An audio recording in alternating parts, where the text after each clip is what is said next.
The poem I've chosen to look into is Politically Correct by Bree Ma. The poem goes into detail about what Bree Ma thinks about political correctness, and from reading the poem it sounds like he doesn't like it one bit. I also looked at another poem called Political Correctness by Robert Edgar Burns, and he has the same opinion as Bree Ma that political correctness is not doing anyone a favour. The poem also talks about how lots of people are becoming more politically correct, and also how it affects not only the idiot being politically correct, but the people around them. For the first example, I've found a political comic which is a picture of a cowboy with political correctness written on his chest holding a smoking gun, and another man which has First Amendment free speech press written on him, laying on the ground with blood pouring out of him. The cowboy is also saying, "Sorry fella, this country just isn't big enough for the both of us. Have a nice day." This cartoon represents how some Americans choose to agree with political correctness rather than their own constitutional rights. What I mean by this is that as an American citizen, you have the right to say whatever you please without fear of penalisation or punishment. Unfortunately, due to political correctness, it is now shunned and in some cases not tolerated if people decide to speak their mind, and sometimes the person who was offended calls the police to assist them in trying to arrest someone.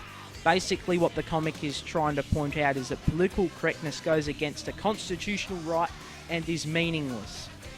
For the second example, I've chosen a song called "I'm Dreaming of a White Christmas," which has been deemed a racist song by the politically correct. The issue is that some people take offence to the fact that the song is called "Dreaming of a White Christmas." Apparently it's racist because it's glorifying a white Christmas over a Christmas of colour. Now, when I read this, I thought, how many times were these people dropped on their heads as a child because the song is talking about a Christmas with snow, a white Christmas. Another thing the article mentions is that the song must be racist because it was written in 1942, 10 years prior to the Civil Rights Act. I personally don't know what to say about it apart from the song is talking about snow, and anyone who gets offended by that must not have much going on for them. For the third example, I looked at another poem called Political Correctness by Robert Edgar Burns. This poem talks about how Robert is fed up with political correctness and how the younger generation has become sissified to hurtful words. One line that sticks out to me is Premier Khrushchev said that we would be buried and a shot toward us would never be heard. What stuck out to me about this is that it's true.